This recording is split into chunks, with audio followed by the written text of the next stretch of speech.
60-ാം സങ്കീർത്തനം 12-ാം തിരുവചനം. സങ്കീർത്തകനായ ദാവീദ് പ്രതിസന്ധികളിൽ തൻ്റെ ഉറച്ച നിലപാട് അറിയിക്കുകയാണ്. ദൈവത്തോടൊത്ത് ഞങ്ങൾ ധീരമായി പൊരുതും. നമ്മെ ഒരുപാട് ശക്തിപ്പെടുത്തുന്ന വചനമാണിത്. പ്രതിസന്ധികളാകട്ടെ, പ്രതികൂലങ്ങളാകട്ടെ, നമ്മുടെ ജീവിതത്തിൽ എന്ത് സംഭവിച്ചാലും കർത്താവിൻ്റെ കരം പിടിച്ച് നമ്മൾ മുന്നോട്ട് പോയാൽ വിജയം ഉറപ്പാണെന്ന് ഈ വചനം വ്യക്തമാക്കുകയാണ്. തൻ്റെ വിജയത്തിൻ്റെ രഹസ്യം ദാവീദ് നമ്മോട് പങ്കുവെക്കുകയാണ്. ദൈവത്തോടൊത്ത് ഞാൻ ധീരമായി പൊരുതിയപ്പോൾ വിജയം നൽകുന്ന യോദ്ധാവായ ദൈവം എൻ്റെ ജീവിതത്തിൽ പ്രവർത്തിച്ചു. എൻ്റെ പ്രിയപ്പെട്ടവരെ, ഇത് ദാവീദിൻ്റെ ജീവിതത്തിൽ മാത്രമല്ല, നമ്മുടെ ഓരോരുത്തരുടെയും ജീവിതത്തിൽ ഇത്തരത്തിൽ പ്രവർത്തിക്കുവാൻ മതിയായവനാണ് ദൈവമായ കർത്താവ്. നമ്മുടെ വിശ്വാസം ഇന്ന് ഒരുപാട് പ്രതിസന്ധികളിലൂടെ കടന്നു പോകുന്ന ഒരു കാലയളവാണ്. നമ്മുടെ വിശ്വാസത്തെ സംരക്ഷിക്കുവാനും നമ്മുടെ വിശ്വാസത്തെ എവിടെയും ഉയർത്തിപ്പിടിക്കുവാനും നമ്മുടെ വിശ്വാസത്തിന് വേണ്ടി ധീരതയോടെ സാക്ഷ്യം നൽകുവാനുമുള്ള ഉത്തരവാദിത്വം നമുക്ക് ഓരോരുത്തർക്കുമുണ്ട്. ഈ സത്യം തിരിച്ചറിഞ്ഞുകൊണ്ട് കർത്താവിൻ്റെ സാന്നിധ്യത്തിനു വേണ്ടി ആഗ്രഹിച്ച് ഇന്നത്തെ ശുശ്രൂഷകളിലേക്ക് നമ്മൾ പ്രവേശിക്കുകയാണ്. നമ്മുടെ മനസ്സിൻ്റെ എല്ലാ ആശങ്കകളെയും ആകുലതകളെയും കർത്താവിൻ്റെ ബലമുള്ള കരങ്ങളിൽ ഏൽപ്പിച്ച് നമ്മൾ ഒരുമിച്ച് പ്രാർത്ഥിക്കുക. സാധിക്കുന്നവർ ഒരു നിമിഷം ആയിരിക്കുന്നിടത്ത് എഴുന്നേറ്റ് നിന്ന് ഹൃദയം തുറന്നു പ്രാർത്ഥിക്കുക. വലതുകരം സ്വർഗത്തിലേക്ക് ഉയർത്തി നമ്മൾ ഒരുമിച്ച് പ്രാർത്ഥിക്കുന്നു. കർത്താവായ ദൈവമേ, പരിശുദ്ധാത്മാവിനെ വർഷിക്കണമേ. ദൈവത്തിന്റെ പരിശുദ്ധാത്മാവേ, വിശ്വാസത്തിന്റെ ആത്മാവായി പതിനായിരങ്ങളിൽ കത്തിപ്പടരണമേ. ഞങ്ങളുടെ വിശ്വാസത്തെ ഉജ്ജ്വലിപ്പിക്കണമേ. വിശ്വാസത്തിൽ തീഷ്ണത നൽകണമേ. അനുദിന ജീവിതത്തിൽ ധീരതയോടെ അഭിമാനത്തോടെ ഞങ്ങളുടെ വിശ്വാസം പരിശീലിക്കുവാൻ കൈമാറിക്കൊടുക്കുവാൻ ഞങ്ങളെ പ്രാപ്തരാക്കണമേ. പരിശുദ്ധാത്മാവേ വരണമേ. പരിശുദ്ധാത്മാവേ വരണമേ. എല്ലാ ശുശ്രൂഷകളെയും അനുഗ്രഹിക്കണമേ. ഹല്ലേലൂയ. ഈശോയെ നന്ദി. കരങ്ങളടിച്ച് അഭിഷേക നിറവോടെ നമ്മൾ പാടി പാടി പ്രാർത്ഥിക്കുകയാണ്. പുതിയൊരു ജനനം നൽകും പരിശുദ്ധാത്മാവേ, പുതിയൊരു ശക്തിയിൽ ഉണരാൻ കൃപ നീ ചൊരിയണമേ. ആഗ്രഹിച്ചുകൊണ്ടൊന്ന് പാടുക എല്ലാവരും. പരിശുദ്ധാത്മാവേ, പരിശുദ്ധാത്മാവേ വരിക വരിക. ഞങ്ങളുടെ വിശ്വാസത്തെ വർദ്ധിപ്പിക്കണമേ. ഞങ്ങളുടെ വിശ്വാസ ജീവിതത്തെ ഉജ്ജ്വലിപ്പിക്കണമേ. ഒരുമിച്ച് പാടുന്നു. പരിശുദ്ധാത്മാവേ ഞങ്ങളിൽ നിറയണമേ. നിറഞ്ഞു കവിയണമേ. കവിഞ്ഞൊഴുക ഒരു നദി പോലെ നിറഞ്ഞൊഴുകുക പരിശുദ്ധാത്മാവേ. ആയിരങ്ങളിലേക്ക് പതിനായിരങ്ങളിലേക്ക് നിറഞ്ഞൊഴുകണമേ. ഹല്ലേലൂയ, ഹല്ലേലൂയ, ഹല്ലേലൂയ. പരിശുദ്ധാത്മാവേ, പരിശുദ്ധാത്മാവേ കുടുംബങ്ങളിലേക്ക് വരണമേ. ഇരു കരങ്ങളും സ്വർഗത്തിലേക്ക് ഉയർത്തി നമ്മുടെ വിശ്വാസം വർദ്ധിക്കുവാൻ, വിശ്വാസ ജീവിതത്തിൽ കൂടുതൽ ഉണർവുള്ളവരാകുവാൻ, നമ്മുടെ മങ്ങിപ്പോയ നിർജീവമായ വിശ്വാസ ജീവിതം കൂടുതൽ പരിശുദ്ധാത്മാവിൽ ബലപ്പെടുവാൻ ആഗ്രഹിച്ച് കരമുയർത്തി വിളിക്കുന്നു. പരിശുദ്ധാത്മാവേ, ദൈവത്തിന്റെ ആത്മാവേ ഞങ്ങളിൽ നിറയണമേ. ഞങ്ങളുടെ മധ്യേ വരണമേ. ഹല്ലേലൂയ, ഹല്ലേലൂയ, ഹല്ലേലൂയ. വരിക പരിശുദ്ധാത്മാവേ, വരിക പരിശുദ്ധാത്മാവേ. ഞങ്ങളുടെ വിശ്വാസത്തെ വർദ്ധിപ്പിക്കണമേ. ഞങ്ങളുടെ വിശ്വാസം വർദ്ധിപ്പിക്കണമേ. ഞങ്ങളുടെ കുഞ്ഞുങ്ങളുടെ, യുവജനങ്ങളുടെ, ഞങ്ങളുടെ കുടുംബസ്ഥരുടെ, സമർപ്പിതരുടെ, അന്യവൈദികരുടെ വിശ്വാസത്തെ വർദ്ധിപ്പിക്കണമേ. Come Holy Spirit. Hallelujah, hallelujah, hallelujah. കുടുംബങ്ങളിലേക്ക് വരിക, കൂട്ടായ്മകളിലേക്ക് വരിക, സഭാ സമൂഹങ്ങളിലേക്ക് വരിക, ദേശാന്തരങ്ങളിലേക്ക് ശക്തിയോടെ വരിക പരിശുദ്ധാത്മാവേ. ദൈവത്തിന്റെ സാന്നിധ്യമായി, ദൈവശക്തിയായി, ദൈവ തേജസ്സായി 10,000-ങ്ങളിൽ കത്തിജ്വലിക്കണമേ. ഹല്ലേലൂയ, ഹല്ലേലൂയ, ഹല്ലേലൂയ. ഈശോയെ നന്ദി, ഈശോയെ നന്ദി. ഞങ്ങളുടെ വിശ്വാസത്തുണർത്തണമേ, വിശ്വാസത്തുണർത്തണമേ.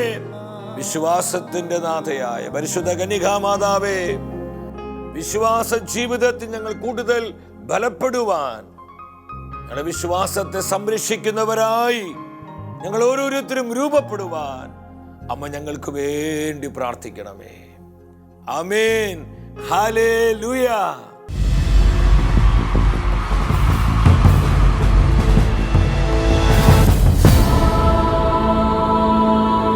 നിൻ വചനം ധ്യാനിക്കുമ്പോൾ പ്രിയ ദൈവമക്കളെ, നമ്മുടെ വിശ്വാസത്തെ ബലപ്പെടുത്തുന്ന കർത്താവിൻ്റെ വചനത്തിൻ്റെ മുൻപിൽ പ്രാർത്ഥനാപൂർവമായിരിക്കാം.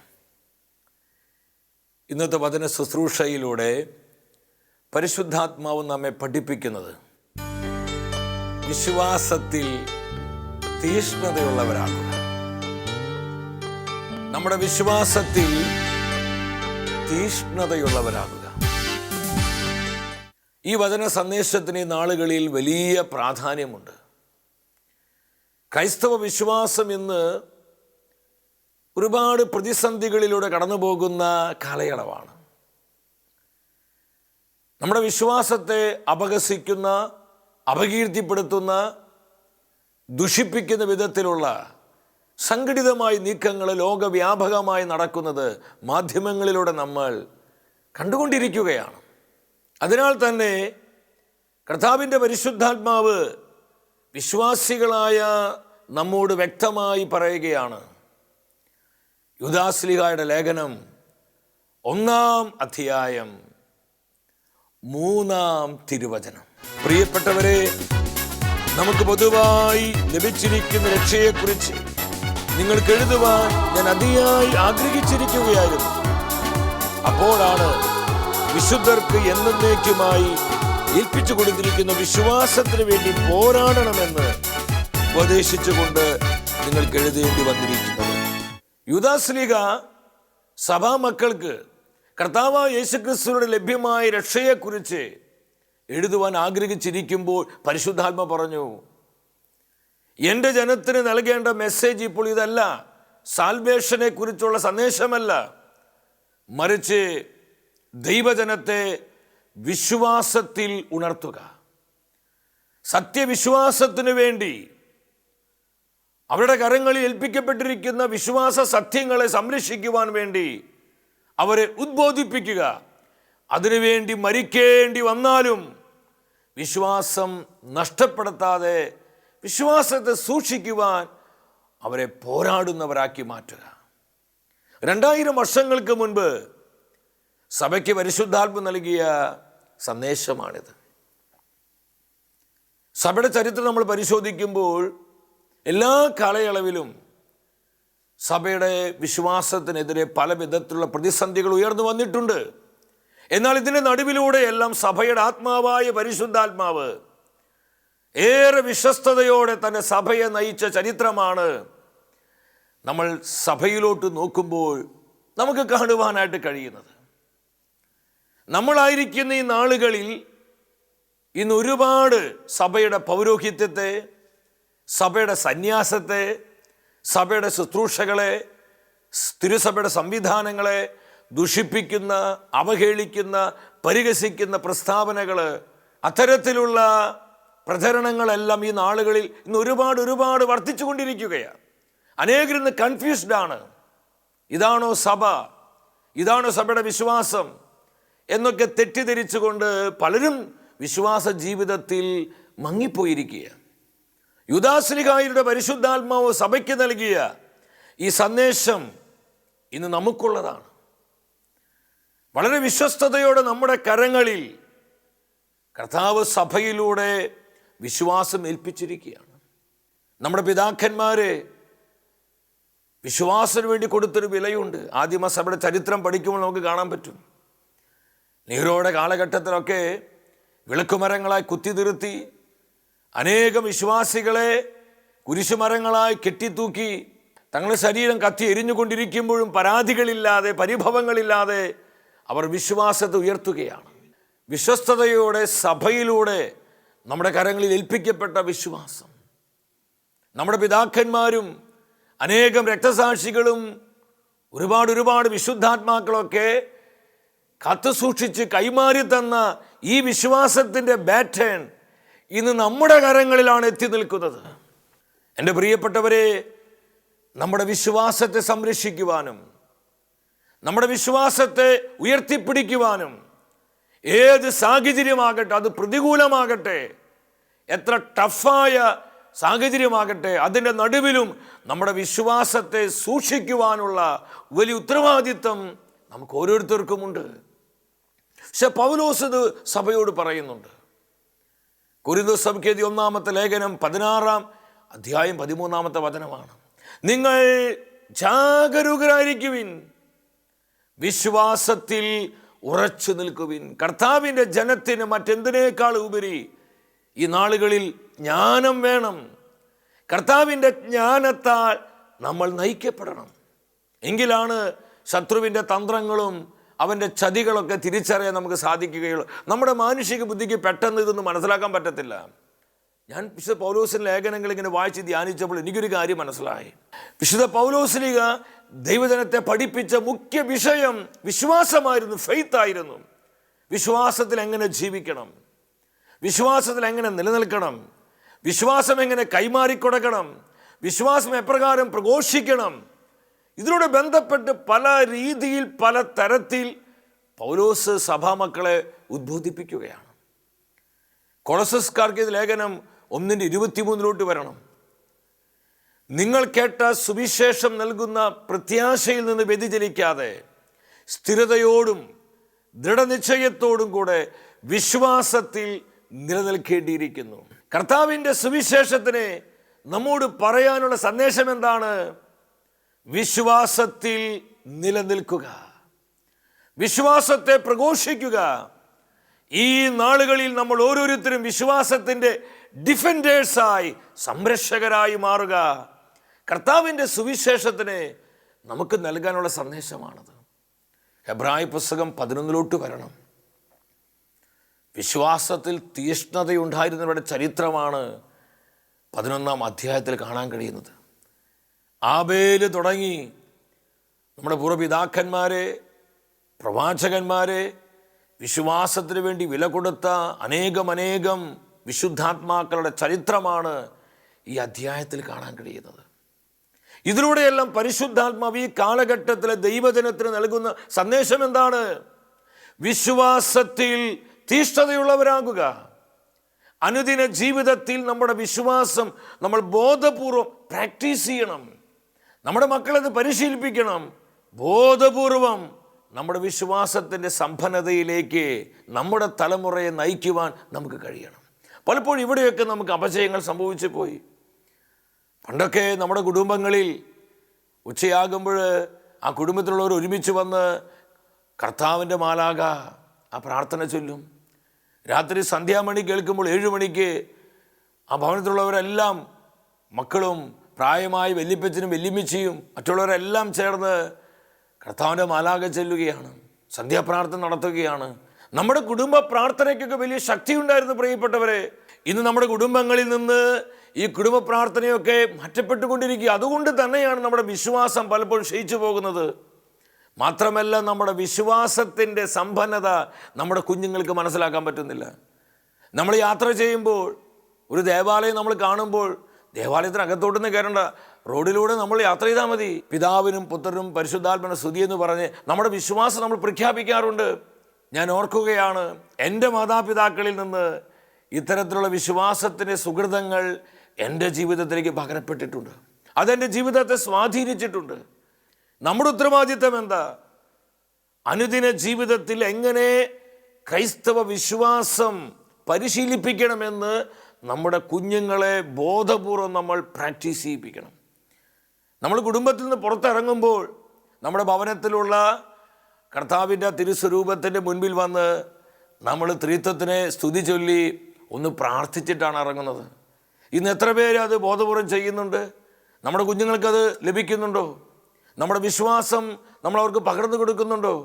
ഇതുകൊണ്ട് തന്നെയാണ് നമ്മുടെ മക്കൾ പലപ്പോഴും നമ്മുടെ വിശ്വാസം അറിയാതെ അന്യവിശ്വാസത്തിലേക്കും പാപത്തിലേക്കും ജഡീകതകളിലേക്കും ലോകമോഹങ്ങളിലേക്കും തിന്മകളിലേക്കും എന്തിനെ നമ്മുടെ വിശ്വാസത്തെ ദുഷിപ്പിക്കുന്ന കാര്യത്തിൽ പോലും അവർ പലരും ഏർപ്പെടുന്നതിൻ്റെ കാരണം അവർ വളർന്നുവെങ്കിലും നമ്മുടെ വിശ്വാസം അറിയുന്നതിൽ അവർ പരാജയപ്പെട്ടു. ദൈവത്തിൻ്റെ പരിശുദ്ധാത്മാവ് ഇന്നത്തെ വചന ശുശ്രൂഷയിലൂടെ നമ്മൾ ബോധ്യപ്പെടുത്തുകയാണ്.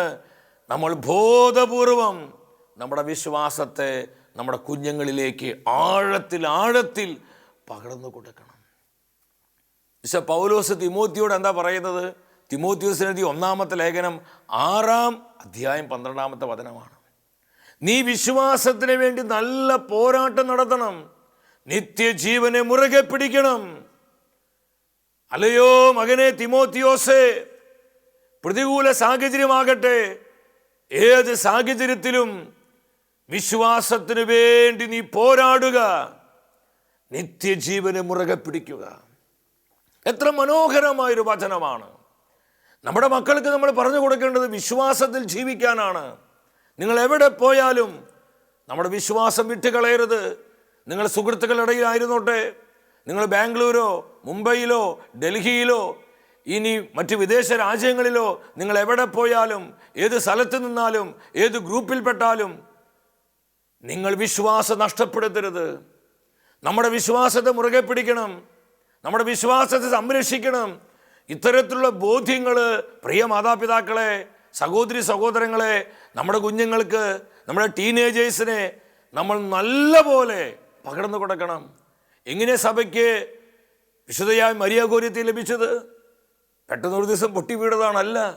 മരിയാഗോര്യത്തിയുടെ അമ്മ വിശ്വാസത്തിൽ അവളെ വളർത്തി, അനുദിന ജീവിതത്തിൽ വിശ്വാസം പരിശീലിപ്പിച്ചു. വെറും 11 വയസ്സ് പ്രായമുണ്ടായിരുന്നുള്ളൂ. ശുദ്ധത എന്ന പുണ്യത്തിന് വേണ്ടി രക്തസാക്ഷിത്വം വരിക്കാൻ പോലും ആ കൊച്ചു പെൺകുട്ടി തയ്യാറായി. സഭയിൽ വലിയൊരു വിശുദ്ധയായി. എൻ്റെ കുഞ്ഞനുജത്തിമാരെ, നിങ്ങൾ ശുദ്ധത എന്ന പുണ്യം കാത്തു സൂക്ഷിക്കണം. ഫ്രണ്ട്ഷിപ്പിൻ്റെ പേരും പറഞ്ഞ് നിങ്ങൾ ശുദ്ധത നഷ്ടപ്പെടുത്തി കളയരുത്. വിശുദ്ധ മരിയാഗോര്യത്തി നിങ്ങൾക്ക് വലിയൊരു വെല്ലുവിളിയാണ് ഉയർത്തുന്നത്. വിശുദ്ധ കൊച്ചു ത്രേസ്യയുടെ മാതാപിതാക്കൾ കുഞ്ഞുനാളിൽ തന്നെ വിശ്വാസം പകർന്ന് അവളെ ഉജ്ജ്വലിപ്പിക്കുകയാണ്. ഒരു 24 വയസ്സ് മാത്രമേ കൊച്ചു ത്രേസ്യ ജീവിച്ചുള്ളൂ. തിരുസഭയ്ക്ക് വലിയൊരു വിശുദ്ധയെ ലഭിക്കുകയാണ്. മാതാപിതാക്കളെ ഈ തലമുറയിൽ വിശ്വാസം കൈമാറി കൊടുക്കുന്നതിൽ വലിയൊരു പങ്കാളിത്തം സ്വർഗം നമുക്ക് തന്നിട്ടുണ്ട്. നമ്മളിത് ചെയ്യുന്നില്ലെങ്കിൽ കർത്താവിൻ്റെ മുൻപിൽ നിത്യതയിൽ ഞാനും നിങ്ങളും കണക്ക് പറയേണ്ടി വരുമെന്നുള്ള യാഥാർത്ഥ്യം നമ്മളാരും മറന്നു പോകരുത്. വിശുദ്ധനായ തോമസ് മൂർ ഇംഗ്ലണ്ടിലെ ചാൻസലറായിരുന്നു. അന്നത്തെ പ്രഭുസഭയുടെ ചാൻസലർ ഹെൻറി 8-ാമൻ രാജാവ് ഇംഗ്ലണ്ട് ഭരിക്കുന്ന കാലഘട്ടം. തൻ്റെ ഭാര്യ കാതറിൻ ഉള്ള സമയത്ത് സഹോദര ഭാര്യയായ ആനി ബോളിനെ സ്വന്തമാക്കുവാൻ രാജാവ് ആഗ്രഹിച്ചു. ഈ വിവാഹം കാനനൈസ് ചെയ്യാൻ മാർപ്പാപ്പയോട് ആവശ്യപ്പെട്ടു. മാർപ്പാപ്പ പറഞ്ഞു, രാജാവല്ല ആര് തന്നെയാണെങ്കിലും സഭയ്ക്കൊരു വിശ്വാസമുണ്ട്, ഈ വിശ്വാസം അനുസരിച്ചാണ് സഭ പ്രവർത്തിക്കുന്നത്. മാർപ്പാപ്പ ഈ വിവാഹത്തിന് സമ്മതിച്ചില്ല. തോമസ് മൂർ രാജാവിൻ്റെ ചാൻസലറാണ്, നല്ല വിശ്വാസ തീഷ്ണതയുള്ളവൻ. തോമസ് മൂർ ശക്തിയുക്തം രാജാവിനെ എതിർത്തു. ഹെൻറി 8-ാമൻ രാജാവിനോട് പറഞ്ഞു, രാജാവ് അങ്ങ് ചെയ്ത അനീതിയാണ്, ഇത് പാപമാണ്, ഇത് വ്യഭിചാരമാണ്, അങ്ങ് ചെയ്യരുത്. നാളുകൾ കഴിഞ്ഞപ്പോൾ ഹെൻറി 8-ാമൻ രാജാവിന് ഇത് ശല്യമായി. അവസാനം തലവെട്ടി കൊന്നുകളയുവാൻ രാജാവ് ഉത്തരവിടുകയാണ്. സഭയുടെ വിശ്വാസത്തിന് വേണ്ടി, താൻ സ്വന്തമാക്കിയ വിശ്വാസത്തെ കാത്തു സൂക്ഷിക്കാൻ വേണ്ടി മരിക്കാൻ പോലും തോമസ് മൂർ തയ്യാറായി. സഭയ്ക്ക് വലിയൊരു വിശുദ്ധനെ ലഭിക്കുകയാണ്. എൻ്റെ വ്യക്തിപരമായ ജീവിതത്തിൽ ഏതാനും ദിവസങ്ങൾക്ക് മുൻപ്, ഒത്തിരി നാളുകളായിട്ടില്ല, എൻ്റെ ചില സുഹൃത്തുക്കളുമായി ഞങ്ങൾ ഭക്ഷണം കഴിക്കുകയാണ്. ഈ സമയത്ത് ഒരു 3-4 വലിയ ഒഫീഷ്യൽസും ഞങ്ങളുടെ കൂടെയുണ്ട്. അപ്പോൾ ഭക്ഷണം കഴിക്കുന്ന സമയത്ത് ത്രിത്വത്തിന് സ്തുതി ചൊല്ലി ത്രിയേക ദൈവത്തെ മഹത്വപ്പെടുത്തിക്കൊണ്ടാണ് ഭക്ഷണം കഴിക്കാറ്. അന്ന് ഈ ഒഫീഷ്യൽസൊക്കെ ഉള്ളത് കൊണ്ട് ഞാനിങ്ങനെ മൗനമായി ഉള്ളിൽ ഒരു 2-3 സെക്കൻഡ് പ്രാർത്ഥിച്ചു. പരസ്യമായിട്ട് പിതാവിനും പുത്രനും പരിശുദ്ധാത്മന സ്തുതി എന്ന് പറഞ്ഞ് ത്രിത്വത്തെ മഹത്വപ്പെടുത്തിയില്ല. അതൊരു തരത്തിലൊരു കോംപ്രമൈസ് ആയിരുന്നു. അപ്പോൾ എൻ്റെ ഉള്ളിൽ ദൈവാത്മാവ് പ്രേരിപ്പിക്കുന്നുണ്ട്, നീ പരസ്യമായിട്ട് ഈ സമയത്ത് വിശ്വാസം ഏറ്റു പറയാനായിട്ട്.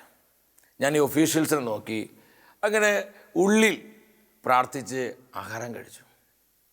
അന്ന് രാത്രി പ്രാർത്ഥിക്കുമ്പോൾ കർത്താവിൻ്റെ ആത്മാവ് എന്നെ ബോധ്യപ്പെടുത്തി, ആഹാരം കഴിക്കാൻ സുഹൃത്തുക്കളും ഒഫീഷ്യൽസുമായി ഇരിക്കുമ്പോൾ എന്തുകൊണ്ടാണ് നീ നിൻ്റെ വിശ്വാസം പരസ്യമായി പ്രഖ്യാപിക്കാഞ്ഞത്? എൻ്റെ പ്രിയപ്പെട്ട മറ്റുള്ളവരെ കാണിക്കാൻ വേണ്ടിയിട്ടല്ല, എവിടെയും നമ്മുടെ വിശ്വാസത്തെ ഉയർത്തിപ്പിടിക്കാൻ, നമ്മുടെ വിശ്വാസം ഉറക്കെ പ്രഖ്യാപിക്കാൻ, നമ്മുടെ വിശ്വാസത്തെ കൈമാറ്റം ചെയ്യാൻ നമ്മൾ ഉത്സാഹമുള്ളവരാകണം. നമ്മളതിൽ നാണിക്കരുത്. വിശുദ്ധ പൗലോസ് പറയുന്നുണ്ട്, റോമാക്കാർക്ക് ഇത് ലേഖനം 1-16 കർത്താവിൻ്റെ സുവിശേഷത്തെ പ്രതി ഞാൻ ലജ്ജിക്കുന്നില്ല. കാരണം വിശ്വസിക്കുന്ന ഏതൊരുവിനെയും രക്ഷയിലേക്ക് നയിക്കുന്ന ദൈവത്തിൻ്റെ ശക്തിയാണ് ക്രിസ്തുവിൻ്റെ സുവിശേഷം. എത്ര മനോഹരമായൊരു വചനമാണ്. 17-ാം വചനത്തിൽ പറയാ, അത് വിശ്വാസത്തിൽ നിന്ന് വിശ്വാസത്തിലേക്ക്, ഫെയ്ത്ത് ടു ഫെയ്ത്ത്, വിശ്വാസത്തിൽ നിന്ന് വലിയ വിശ്വാസത്തിലേക്ക് നമ്മൾ വളരുവാൻ കർത്താവ് ആഗ്രഹിക്കുകയാണ്. തിമോഥെയോസിന് 2-ാമത്തെ ലേഖനം 4:7 വരണം. ഞാൻ നന്നായി പൊരുതി വിശ്വാസം കാത്തു സൂക്ഷിക്കാൻ വേണ്ടി. പക്ഷെ പൗലോസ് നല്ലൊരു ഫെയ്ത്ത് ഡിഫൻഡർ ആയിരുന്നു, ഫെയ്ത്ത് ബിൽഡർ ആയിരുന്നു. വിശ്വാസത്തെ പടുത്തുയർത്തിയവൻ, വിശ്വാസത്തെ സംരക്ഷിച്ചവൻ. പൗലോസ് പറയാ, ഞാൻ അതിനു വേണ്ടി നന്നായി പൊരുതി. അവസാനം ഈ വിശ്വാസത്തിന് വേണ്ടി മരിച്ചു. അവസാനം ഈ വിശ്വാസത്തിന് വേണ്ടി രക്തസാക്ഷിയായി. 2ാമത് പറയാണ്, ഞാൻ എൻ്റെ ഓട്ടം പൂർത്തിയാക്കി, എൻ്റെ വിശ്വാസത്തിൻ്റെ ഓട്ടം ഞാൻ പൂർത്തിയാക്കി. 3ാമത് പറയുന്നതെന്നറിയോ, എൻ്റെ വിശ്വാസം ഞാൻ കാത്തു. പലപ്പോഴും എന്നെ കോരിത്തെരിപ്പിച്ചൊരു വചനമാണ്. ഞാൻ എൻ്റെ വിശ്വാസം കാത്തു. എൻ്റെ സഹോദരി സഹോദരങ്ങളെ ആത്മാർത്ഥമായിട്ട് ഞാൻ ചോദിക്കുക, നിത്യതയിൽ ഞാനും നിങ്ങളും കർത്താവിൻ്റെ ന്യായാസനത്തിന് മുൻപിൽ നിൽക്കുമ്പോൾ കർത്താവിൻ്റെ തിരുമുഖത്ത് കണ്ണുറപ്പിച്ച് നമുക്ക് പറയാൻ പറ്റൂ, എൻ്റെ കർത്താവേ, ഞാൻ ലോകത്തിൽ ജീവിച്ചപ്പോൾ അങ്ങ് എന്നെ വിശ്വസ്തയോടെ ഭരമേൽപ്പിച്ച എൻ്റെ വിശ്വാസം ഞാൻ കാത്തു എന്ന് നമുക്ക് എത്ര പേർക്ക് അഭിമാനത്തോടെ കർത്താവിനോട് പറയാൻ പറ്റും? നമ്മൾ ആത്മശോധന ചെയ്യണം പ്രിയപ്പെട്ടവരെ. നമ്മുടെ വിശ്വാസത്തെ പ്രഘോഷിക്കുവാനും നമ്മുടെ വിശ്വാസത്തെ കൈമാറിക്കൊടുക്കുവാനും അനുദിന ജീവിതത്തിൽ നമ്മുടെ വിശ്വാസം പ്രാക്ടീസ് ചെയ്യുവാനും നമ്മൾ എത്രമാത്രം ഉത്സാഹമുള്ളവരാണ്, തീഷ്ണതയുള്ളവരാണ്. വിശുദ്ധ പൗലോസിന്റെ ജീവിതത്തിലേക്ക് നോക്കുക. എൻ്റെ വിശ്വാസം ഞാൻ കാത്തു. നമുക്കും നമ്മുടെ വിശ്വാസത്തിൻ്റെ നാഥനായ കർത്താവിനെ നോക്കിക്കൊണ്ട് ഈ വിശ്വാസയാത്ര മുന്നേറാം. ക്രൈസ്തവ വിശ്വാസം അപഹസിക്കപ്പെടുന്ന, ദുഷിപ്പിക്കപ്പെടുന്ന ഈ നാളുകളിൽ നമ്മുടെ പ്രവാചക ദൗത്യം നമ്മൾ തിരിച്ചറിയണം. നമുക്കൊരു പ്രൊഫറ്റിക് മിഷൻ ഉണ്ട്. എന്താണ് ഈ മിഷൻ? നമ്മുടെ വിശ്വാസത്തിന് വേണ്ടി പോരാടുക, നമ്മുടെ വിശ്വാസത്തെ സംരക്ഷിക്കുക. അപ്പോസ്തല പ്രവർത്തനങ്ങൾ 14:22 പൗലോസ് സഭയോട് പറയുകയാണ്, നിങ്ങൾ വിശ്വാസത്തിൽ നിലനിൽക്കണം, നിരവധി പീഡനങ്ങളിലൂടെ ദൈവരാജ്യത്തിൽ പ്രവേശിക്കണമെന്നും അവർ ഉപദേശിച്ചുകൊണ്ട് ശിഷ്യന്മാരുടെ മനസ്സിനെ പൗലോസ് ശക്തിപ്പെടുത്തി. അനേകം വിശ്വാസികളെ നമ്മൾ ബലപ്പെടുത്തേണ്ട സമയമാണ്. എൻ്റെ സമർപ്പിതരെ, വന്യവൈദികരെ, നമ്മുടെ വിശ്വാസികളെ വിശ്വാസത്തിൽ ഉണർത്തേണ്ട, ബലപ്പെടുത്തേണ്ട സമയമാണിത്. കുദാശകളിലേക്ക്, പ്രാർത്ഥനയിലേക്ക്, ദൈവവചനത്തിലേക്ക്, സഭയുടെ ശുശ്രൂഷകളിലേക്ക് അവരെ കൂടുതൽ ഉത്സാഹത്തോടെ തിരിച്ചുകൊണ്ടുവരേണ്ട സമയം. നമുക്കതിനായി പ്രാർത്ഥിക്കാം. ലൂക്ക 17:5 അപ്പോസ്തലന്മാർ പ്രാർത്ഥിച്ചതുപോലെ നമുക്ക് കർത്താവിനോട് പ്രാർത്ഥിക്കാം. ഞാൻ വിശ്വസിക്കുന്നു ഇന്ന് മറ്റെന്ത് പ്രാർത്ഥനയെക്കാളും ഞാനും നിങ്ങളും ബോധ്യത്തോടെ പ്രാർത്ഥിക്കേണ്ട ഒരു പ്രാർത്ഥനയാണ്. കർത്താവേ, ഞങ്ങളുടെ വിശ്വാസം വർദ്ധിപ്പിക്കണമേ. എല്ലാവരും നേറ്റു പറഞ്ഞേ, കർത്താവേ, ഞങ്ങളുടെ വിശ്വാസം വർദ്ധിപ്പിക്കണമേ. കർത്താവേ, ഞങ്ങളുടെ വിശ്വാസം വർദ്ധിപ്പിക്കണമേ. കർത്താവേ, ഞങ്ങളുടെ വിശ്വാസം വർദ്ധിപ്പിക്കണമേ. കർത്താവേ, ഞങ്ങളുടെ വിശ്വാസം വർദ്ധിപ്പിക്കണമേ. ഒരിക്കൽ കൂടി ഉച്ചത്തിലൊന്ന് പറഞ്ഞേ, കർത്താവേ, ഞങ്ങളുടെ വിശ്വാസം വർദ്ധിപ്പിക്കണമേ. കർത്താവേ, ഞങ്ങളുടെ വിശ്വാസം വർദ്ധിപ്പിക്കണമേ. സാധിക്കുന്നവർ ഒരു നിമിഷം കരങ്ങളൊന്ന് കോർത്ത് പിടിച്ച് ഒരിക്കൽ കൂടെ ആ വരികൾ ചേർന്ന് പാടുന്നു. അങ്ങേ ചിറകിൻ മറവിലാണു ഞാൻ, എന്റെ വിശ്വാസം വർദ്ധിപ്പിക്കണേ. കർത്താവേ, അങ്ങേ ചിറകിൻ മറവിലാണു വിശ്വാസത്തെ ഞാൻ, സംരക്ഷിക്കുവാൻ, എന്റെ വിശ്വാസം വർദ്ധിപ്പിക്കണേ. എന്റെ വിശ്വാസം വർദ്ധിപ്പിക്കണേ. എന്റെ വിശ്വാസം വർദ്ധിപ്പിക്കണമേ. എന്റെ വിശ്വാസം വർദ്ധിപ്പിക്കണമേ.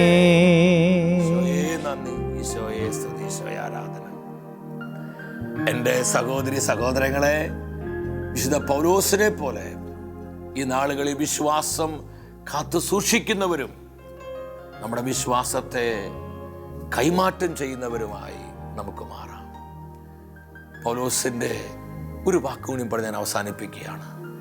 ഫിലിപ്പി സഭയ്ക്ക് ഇത് ലേഖനം 1:16 അവിടെ പൗലോസ്ലീഹ വിശ്വാസികളോട് പറയാ, കർത്താവിൻ്റെ സുവിശേഷത്തെ സംരക്ഷിക്കുവാനാണ് ഞാൻ നിയുക്തനായിരിക്കുന്നത്. എല്ലാവരും ഈ വചനം ഒന്ന് ശ്രദ്ധിച്ച്, ക്രിസ്തുവിൻ്റെ സുവിശേഷത്തെ സംരക്ഷിക്കുവാനാണ് ഞാൻ നിയുക്തനായിരിക്കുന്നത്. കർത്താവ് എന്നെയും നിങ്ങളെയും വിളിച്ചിരിക്കുന്നത്, നമ്മളെ തെരഞ്ഞെടുത്തിരിക്കുന്നത് ഇതേ ദൗത്യത്തിന് വേണ്ടിയാ. കർത്താവിൻ്റെ നിർമ്മലമായ സുവിശേഷത്തെ സംരക്ഷിക്കുവാൻ, നമ്മുടെ കരങ്ങളിൽ വിശ്വസ്തയോടെ സ്വർഗം ഏൽപ്പിച്ചു തന്നിരിക്കുന്ന വിശ്വാസത്തെ സൂക്ഷിക്കുവാൻ, അതിനുവേണ്ടി പോരാടുവാൻ ദൈവത്തിൻ്റെ പരിശുദ്ധാത്മാവ് നമ്മെ നിയോഗിച്ചിരിക്കുകയാണ്.